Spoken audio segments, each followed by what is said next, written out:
You require science at the lower level. Everything is precision, managerial level in your case, tactical level in our case.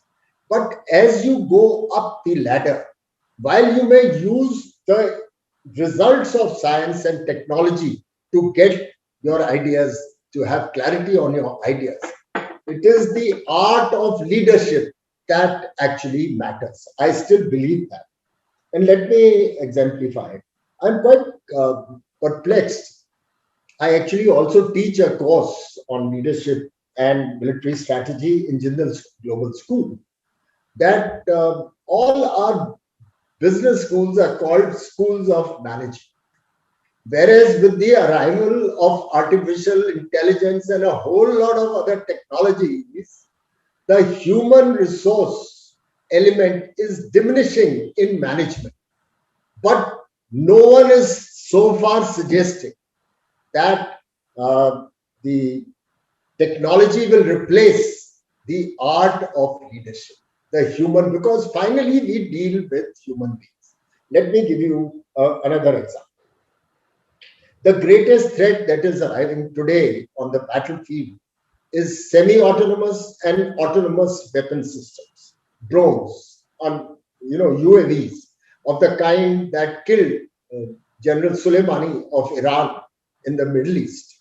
Now, some biscuit sitting in New York in a plush room having coffee homed onto him and pressed a trigger. Now, this has raised great moral questions. In combat, there are rules that are to be followed. There are the rules of war, and you face the enemy. Now, this guy he was a military leader of Iran, and somebody took a decision to take him out. This is a moral dilemma. Tomorrow, are we going to leave this decision to technology and machines? Whom they will take out, whom they will not? What if some of them go rogue? Today, technology allows you that if you put a picture into these small drone swarms and you let them, if he identifies that face, you shoot a small explosive into his forehead.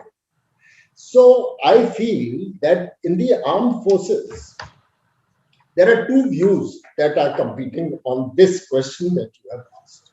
The first is that let's get technology in every sphere. The Chinese have done that. Swarm drones, the Americans, the Russians.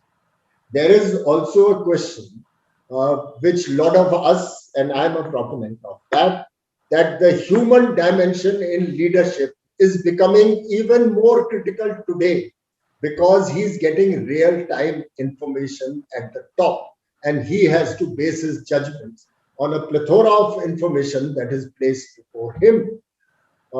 Another example, when the Americans went into Afghanistan, initially they had a whole lot of fratricide, friendly fire kills on own forces because they used technology extensively and cut out the human element from the intelligence setup.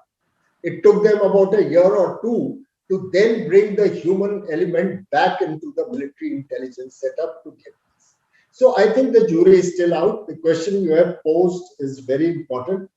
In the next decade or two, I don't see the human dimension of leadership diluting. Actually, the pressures on human dimension of leadership are becoming grave indeed.